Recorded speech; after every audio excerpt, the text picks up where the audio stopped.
नमस्कार, जय हिंद साथियों। आपका अपना भाई फौजी Shyamu major coaching classes Barmer के यूट्यूब चैनल पर आपका हार्दिक स्वागत और अभिनंदन करता हूं। अपने जीके जीएस की स्पेशल सीरीज चल रही है और इस सीरीज में आप जुड़े हो तो अपन पहले क्वेश्चन की ओर बढ़ते हैं। अपना पहला क्वेश्चन है, विश्व की पहली महिला प्रधानमंत्री कौन थी? विश्व की पहली महिला प्रधानमंत्री की बात करें तो विश्व की पहली महिला प्रधानमंत्री थी श्रीमाओ भंडार नायके। कौन? श्रीमाओ भंडार नायके, जो कि श्रीलंका की पहली प्रधानमंत्री बनी और ये विश्व की पहली महिला प्रधानमंत्री थी। हम बात करें इंदिरा गांधी की, इंदिरा गांधी विश्व की दूसरी महिला प्रधानमंत्री, वो भारत की पहली महिला प्रधानमंत्री। प्रश्न आ जाए भारत की पहली महिला प्रधानमंत्री तो श्रीमती इंदिरा गांधी, विश्व की पहली महिला प्रधानमंत्री श्रीमाओ भंडार नायके और ये श्रीलंका देश की प्रधानमंत्री थी। हम बात करें सरोजिनी नायडू की, सरोजिनी नायडू भारत की पहली महिला राज्यपाल तो होगी सरोजिनी नायडू। सुचिता कृपलानी तो भारत की पहली महिला मुख्यमंत्री सुचिता कृपलानी। सरोजिनी नायडू भी उत्तर प्रदेश की राज्यपाल थी और सुचिता कृपलानी भी उत्तर प्रदेश की ही राज्यपाल थी। हमने चारों ऑप्शनों के बारे में एनालिसिस कर दिया। हम अगले क्वेश्चन की ओर बढ़ते हैं। ऐसा कौन सा देश है जहां सर्वप्रथम औद्योगिक क्रांति की शुरुआत हुई थी? सर्वप्रथम औद्योगिक क्रांति की शुरुआत की बात करें तो ब्रिटेन। कहां से होती है? ब्रिटेन से औद्योगिक क्रांति की शुरुआत होती है। अमेरिका की राजधानी वॉशिंगटन डीसी तथा अमेरिका के राष्ट्रपति का कार्यकाल कितना होता है? 4 साल। ये इंपॉर्टेंट क्वेश्चन है कि अमेरिका के राजधानी और अमेरिका के राष्ट्रपति का कार्यकाल कितना है? 4 साल। हम बात करें फ्रांस की राजधानी कौन सी है? पेरिस। फ्रांस के राष्ट्रपति कौन है? फ्रांस के राष्ट्रपति इमानुएल मैक्रोन, जो 26 जनवरी इस बार वाली 26 जनवरी के हमारे चीफ गेस्ट कौन थे? फ्रांस के राष्ट्रपति इमानुएल मैक्रोन भारत के 26 जनवरी पर चीफ गेस्ट थे। हम बढ़ते हैं अगले क्वेश्चन की ओर। वायुसेना का प्रमुख कौन होता है? वायुसेना, तीनों सेनाओं के प्रमुख कौन कौन होते हैं ये ध्यान रखना। वायुसेना का प्रमुख कौन होता है? Air chief marshal. कौन होता है? एयर चीफ मार्शल होते हैं जो वायुसेना के प्रमुख होते हैं। देखो, एडमिरल होते हैं किसके? नेवी के, नौसेना के। और अपने वाली आर्मी के मैन होते हैं कौन? जनरल। अपने वाली आर्मी के मैन जनरल। एयरफोर्स की बात करें तो एयर चीफ मार्शल और एडमिरल किसके हैं? नौसेना के। लेफ्टिनेंट मतलब ऑफिसर की पहली पोस्ट लेफ्टिनेंट पर तैनात होते हैं ऑफिसर। हम चौथे क्वेश्चन की बात करें तो हल्दी घाटी का युद्ध किस किस के मध्य हुआ? हल्दी घाटी का युद्ध 1576 में किन किन के मध्य हुआ? हल्दी घाटी का अकबर व महाराणा प्रताप के मध्य हुआ। हल्दी घाटी का युद्ध 1576 में अकबर और महाराणा के मध्य, बाबर व इब्राहिम लोदी के मध्य पानीपत का प्रथम युद्ध 1526 में लड़ा गया।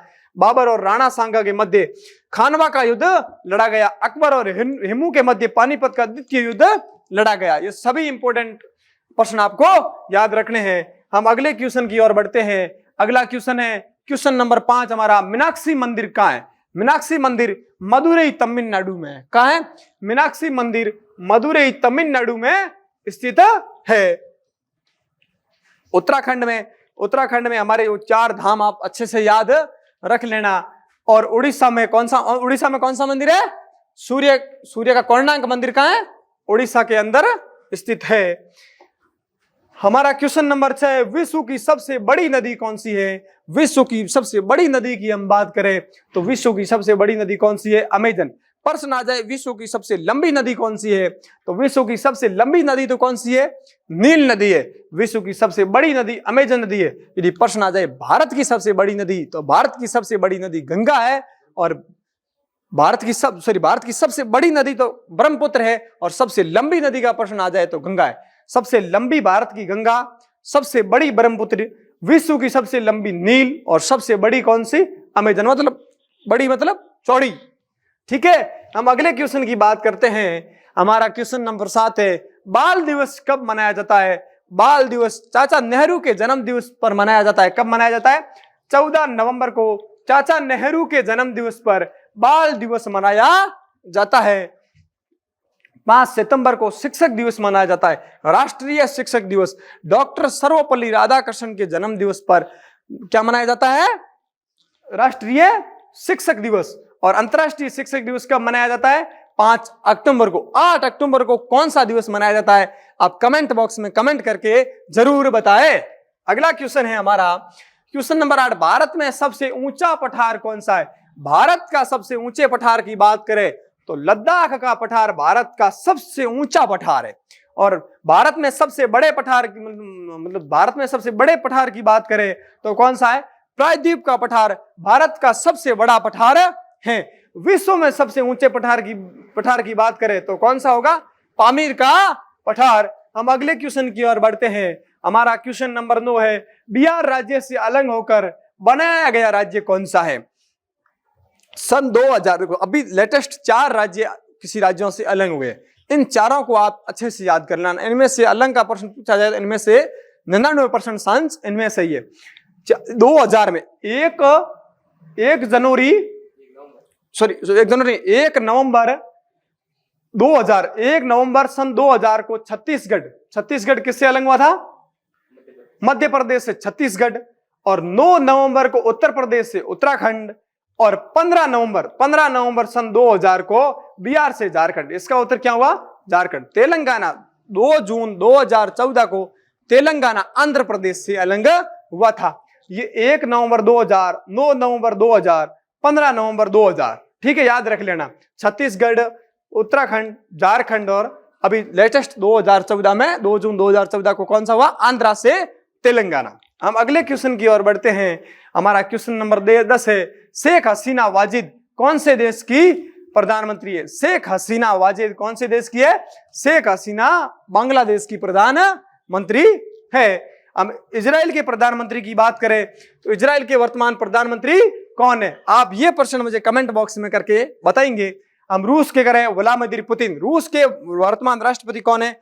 Vladimir Putin. और यूक्रेन के कौन है? व्लादिमीर जेलेंस्की और पुतिन। हम अगले क्वेश्चन की ओर बढ़ते हैं। हमारा क्वेश्चन नंबर 11 है, महाराष्ट्र राज्य की राजधानी कौन सी है? महाराष्ट्र राज्य की राजधानी कौन सी है? मुंबई। महाराष्ट्र की राजधानी मुंबई। लखनऊ किस राज्य की राजधानी है? लखनऊ उत्तर प्रदेश की, मुंबई महाराष्ट्र की, कोलकाता पश्चिम बंगाल की, जयपुर राजस्थान की। हम अगले क्वेश्चन की ओर बढ़ते हैं। हमारा अगला क्वेश्चन है, मुगल वंश का अंतिम शासक कौन था? हम बात करें कि मुगल वंश की स्थापना कब हुई और मुगल वंश का प्रथम शासक कौन था, तो मुगल वंश की स्थापना 1526 में पानीपत के प्रथम युद्ध से ही हो जाती है। और मुगल वंश की स्थापना कौन करता है? बाबर करता है, ठीक है। और मुगल वंश की स्थापना बाबर, और मुगल वंश का अंतिम शासक कौन था? बहादुर शाह जफर सेकंड। कौन था? बहादुर शाह जफर द्वितीय मुगल वंश का अंतिम शासक था। हम अगले क्वेश्चन की ओर बढ़ते हैं। हमारा अगला क्वेश्चन है, आंध्र प्रदेश के शास्त्रीय नृत्य का नाम क्या है? शास्त्रीय नृत्य भी अपने आप में एक अच्छा क्वेश्चन है, ठीक है। आंध्र प्रदेश का शास्त्रीय नृत्य कौन सा है? यक्षगान कहाँ का है? यक्षगान कर्नाटक का, कथकली का केरल का, आंध्र प्रदेश का कौन सा हुआ? कुचिपुड़ी। रऊफ का है, रऊफ है जम्मू कश्मीर का, ठीक है। तो यक्षगान आंध्र प्रदेश का कौन हुआ? कुचिपुड़ी। हम अगले क्वेश्चन की ओर बढ़ते हैं। निम्न में से सबसे अधिक साक्षरता वाला राज्य कौन सा है? सबसे अधिक साक्षरता मतलब पढ़ा लिखा राज्य कौन सा है? सबसे अधिक साक्षरता की बात करें तो केरल। सबसे अधिक साक्षरता केरल में है। और सब 2011 की जनगणना के अनुसार सबसे कम साक्षरता की बात करें तो बिहार में, ठीक है। सबसे कम साक्षरता कहां है? बिहार में। और सबसे ज्यादा कहां है? केरला में। हम अगले क्वेश्चन की, हमारा 15 नंबर क्वेश्चन है, भारत के बिस्मार्क के नाम से किसे जाना जाता है? यह प्रश्न अपने आप में वेरी वेरी इंपॉर्टेंट है। भारत के बिस्मार्क के नाम से किसे जाना जाता है? सरदार वल्लभ भाई पटेल। सरदार वल्लभ भाई पटेल बिस्मार्क, लौह पुरुष, यह प्रश्न लौह पुरुष के नाम से किसे जाना जाता है? सरदार पटेल को। बिस्मार्क के नाम से किसे जाना जाता है? सरदार पटेल को। बाबा साहेब की बात करें तो भीमराव को के नाम से बाबा साहेब, आधुनिक मनु, ठीक है। और महात्मा गांधी बापू और राष्ट्रपिता, और पंडित जवाहरलाल नेहरू को चाचा नेहरू के उपनामों से भी इन्हें जाना जाता है। हमने जीके के 15 क्वेश्चन कर लिए। अब हम साइंस की क्वेश्चनों की ओर रुख करते हैं। इससे पहले एक इंफॉर्मेशन दे दूं मैं आपको कि कल ही 2 फरवरी 2024 को मेजर कोचिंग क्लासेस बाड़मेर अपना ऑफलाइन बैच प्रारंभ करने जा रही है। यदि किसी का दिल है कि मैं ऑफलाइन पढ़ना चाहता हूं, तो आइए और मेजर कोचिंग क्लासेज जुड़िए। ये हेल्पलाइन नंबर है, इनसे संपर्क करके आप कोचिंग में कल फ्री डेमो में जरूर पधारें। हम साइंस के क्वेश्चनों की ओर रुख करते हैं। हमारा साइंस का पहला क्वेश्चन है, मायोपिया निकट दृष्टि दोष में प्रयुक्त लेंस कौन सा है? मायोपिया निकट दृष्टि दोष, ये देखो इंग्लिश में भी आ सकता है, बीच में निकट दृष्टि लिखा आया कि नहीं आया, तो मायोपिया में प्रयुक्त, मायोपिया मतलब मायोपिया निकट ही रहे तो अच्छा है ना, पिया निकट रहे तो इस हिसाब से याद रख सकते हो। मायोपिया मतलब किसे कहते हैं? निकट दृष्टि दोष को ही मायोपिया कहते हैं। तो इसमें प्रयुक्त लेंस कौन सा है? अवतल लेंस। ये अच्छे से सभी याद कर लेना। निकट दृष्टि दोष में कौन सा? अवतल। दूर दृष्टि दोष में कौन सा? उत्तल। यदि दोनों निकट और दूर दोनों रोग हो जाए तो द्विफोक्सी। ठीक है, अब हम अगले क्वेश्चन की ओर बढ़ते हैं। हमारा क्वेश्चन नंबर 17 है, घेगा रोग किसकी कमी से होता है? घेगा रोग आयोडीन की कमी से होता है। किसकी कमी से होता है? आयोडीन की कमी से घेंगा रोग होता है। ठीक है, हम अगले क्वेश्चन की ओर बढ़ते हैं। और लोहा की कमी से कौन सा? एनीमिया। लोहे की यदि शरीर में कमी है तो एनीमिया, और यदि इंसुलिन की कमी है तो कौन सा रोग होता है? मधुमेह रोग। इंसुलिन की कमी से मधुमेह रोग होता है। हमारा क्वेश्चन नंबर 18 है, सीसा का प्रतीक, सीसा का संकेत क्या है? तो सीसा का संकेत हमारा क्या हुआ? पीबी। सीसा का संकेत क्या है? पीबी। एजी किसका है? चांदी का। एयू किसका है? सोना का। और एफई किसका है? लोहा का। संकेत अच्छे से, ये मोस्ट संकेत है, इनको याद कर लेना। हमारा क्वेश्चन नंबर 19 है, ऊर्जा का प्राकृतिक स्रोत कौन सा है? ऊर्जा का प्राकृतिक स्रोत मतलब प्रकृति प्रदत्त ऊर्जा का स्रोत की बात करें तो वो है सूर्य। कौन सा है? सूर्य। हम अगले क्वेश्चन की ओर रुख करते हैं। बल्ब का फिलामेंट किसका बना होता है? बल्ब का फिलामेंट किसका बना होता है? टंगस्टन का। बल्ब का फिलामेंट टंगस्टन का बना होता है। हम नाइक्रोम की बात करें तो हीटर के अंदर जो तार होता है वो किसका बना होता है? नाइक्रोम का बना होता है। एल्यूमिनियम, धरती पर सबसे ज्यादा मात्रा में पाई जाने वाली धातु की बात करें तो एल्यूमिनियम, और मतलब सबसे अच्छी विद्युत का चालक कौन सा धातु है? तो चांदी। ठीक है, हम अगले क्वेश्चन की ओर बढ़ते हैं। हम ये आ गया, देखो जस्ट आ गया प्रश्न, विद्युत का सबसे अच्छा सुचालक कौन सा है? तो विद्युत का सबसे अच्छा सुचालक कौन सा है? चांदी। चांदी के बाद में कौन है? तांबा। ग्रेफाइट अधातु होते हुए भी विद्युत का सुचालक है। ये प्रश्न बहुत बार पूछा गया है। ऐसा कौन सा अधातु है जो विद्युत का सुचालक है? तो ग्रेफाइट अधातु होते हुए भी विद्युत का सुचालक है। हम अगले क्वेश्चन की ओर बढ़ते हैं। हमारा अगला क्वेश्चन है, मानव शरीर की सबसे मजबूत अस्थि कौन सी है? यदि मानव शरीर की सबसे मजबूत अस्थि की बात करें तो हमारी कौन सी अस्थि है? मैंडिबल। मैंडिबल मानव शरीर की सबसे मजबूत अस्थि है। ठीक है, यदि हम मजबूत मांसपेशी की बात करें तो मैसेटर। सबसे मजबूत मांसपेशी कौन सी है? मैसेटर है। और क्लोलिव, ये जो सुंदरता वाली हड्डी है इसको क्या कहते हैं? इसको कहते हैं क्लोलिकल। ठीक है, स्टेपिस। स्टेपिस सबसे मानव शरीर की सबसे छोटी हड्डी। मानव शरीर की सबसे छोटी हड्डी कहां पाई जाती है? तो कान में। मानव शरीर की सबसे छोटी हड्डी कौन सी है? स्टेपिस। मानव शरीर की सबसे बड़ी हड्डी की बात करें तो जांग की हड्डी। ठीक है, कौन सी? जांग की हड्डी। उसका नाम क्या है? आप फीमर। फीमर सबसे बड़ी हड्डी फीमर, सबसे छोटी स्टेपिस। ठीक है, हम अगले क्वेश्चन की ओर बढ़ते हैं। हमारा क्वेश्चन नंबर 24 है, किस कोशिकांग को प्रोटीन की फैक्ट्री कहा जाता है? प्रोटीन की फैक्ट्री की बात करें, माइटोकॉन्ड्रिया। माइटोकॉन्ड्रिया को क्या कहा जाता है? कोशिका का ऊर्जा गृह किसे कहा जाता है? कोशिका का शक्ति गृह या ऊर्जा गृह की बात करें तो माइटोकॉन्ड्रिया। लाइसोसोम, लाइसोसोम को कोशिका की आत्मघाती थैली के नाम से जाना जाता है। और गाल्जी को कोशिका का ट्रैफिक पुलिस के नाम से जाना जाता है। तो प्रोटीन की फैक्ट्री कौन हुआ? राइबोसोम। ठीक है, हम अगले क्वेश्चन की ओर रुख करते हैं। हमारा अगला क्वेश्चन है, सोने का परमाणु क्रमांक कितना है? आप जो प्रश्न देख रहे हो सब पूरे के पूरे प्रश्न आर्मी के ओरिजिनल पेपरों में आए हुए हैं, और आर्मी का यही रूल है, 80% तक सेम प्रश्न रिपीट करता है।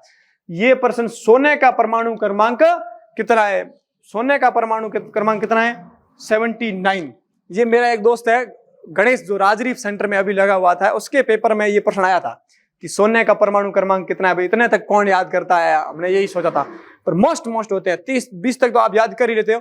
उसके बाद में मोस्ट जैसे सोना है, चांदी है, इनका याद कर लीजिए अगर ये प्रश्न जरूर आता है। तो चांदी का कितना है? 47। जिंक का कितना है? 30। और सोडियम का कितना है? 11। 20 तक तो आप वैसे याद कर लो, इसके बाद में जो मोस्ट है उनके आप जरूर याद कर लो, जैसे सोना, चांदी। ठीक है, हमारे अगले क्वेश्चन की ओर बढ़ते हैं। पानी में पेन पेंसिल का टेढ़ा मेढ़ा देखना प्रकाश की कौन सी घटना का कारण है? कोई भी चीज टेढ़ी मेढ़ी देखने का कारण क्या है? अपवर्तन। ठीक है, परावर्तन से कोई भी मतलब प्रकाश की किरण आती है, टक्कर के वापिस चले जाते हैं, हमें जो दिख रहा है उसका भी रीजन कौन है? परावर्तन। ठीक है, विवर्तन, एक रूम से दूसरे रूम में जो ध्वनि हमें सुनाई देती है वो किसका कारण है? विवर्तन के कारण सुनाई देती है। व्यतिकरण, हम जो साबुन के बुलबुले होते हैं उनके ऊपर जो रंगीन सी दिखती है उसका कारण क्या है? व्यतिकरण। हम क्वेश्चन नंबर 27 की ओर बढ़ते हैं। तवन कैसी राशि है? तवन कैसी राशि है? सदिश। ठीक है, हम क्वेश्चन नंबर 28 की ओर बढ़ते हैं। द्रव धातु तत्व कौन सा है? ऐसा कौन सा धातु है जो द्रव अवस्था में पाई जाती है? कमरे के, ऐसा भी प्रश्न आ सकता है, कमरे के तापमान पर द्रव अवस्था में पाई जाने वाला धातु कौन सा है? तो पारा। कौन सा है? पारा। यदि प्रश्न आ जाए कि कमरे के तापमान पर द्रव अवस्था में पाई जाने वाली अधातु तो कौन होगी? ब्रोमीन। अधातु का आ जाए ब्रोमीन, यदि धातु आए तो कौन है? पारा। हम अगले क्वेश्चन की ओर बढ़ते हैं। हमारा अगला क्वेश्चन है, निम्न में से कौन सा जल से भी हल्का है? जल से ये तीनों हल्के हैं। ठीक है, सोडियम, पोटेशियम और लिथियम, ये तीनों जल से हल्के हैं, तो उपयुक्त सभी हमारा ऑप्शन है। हम अगले क्वेश्चन की ओर बढ़ते हैं। हमारा 30 नंबर और लास्ट क्वेश्चन है, शरीर के किस भाग में पित्त रस का निर्माण होता है? तो आप पित्ताशय देख के सीधे पित्ताशय मत ठोक देना। ठीक है, इसका कौन सा हुआ? यकृत। शरीर के किस भाग में पित्त रस का निर्माण होता है? निर्माण कहाँ होता है? निर्माण तो यकृत में होता है, मगर जाकर जमा कहाँ होता है? जाकर जमा पित्ताशय में होता है। ठीक है, हमने जीके जीएस के 30 क्वेश्चन कर लिए और ये ऑफलाइन बैच की मैंने आपको जानकारी दे दी है। कल ही 2 फरवरी को प्रारंभ होने जा रहा है। जिस किसी को हुब टू पढ़ना हो तो आइए और अपने मेजर कोचिंग क्लासेस को ज्वाइन कीजिए। आपके हेल्पलाइन नंबर है, इनसे संपर्क कर सकते हो। ठीक है, आज की क्लास हमारी यहीं समाप्त होती है। जय हिंद, जय भारत, वंदे मातरम।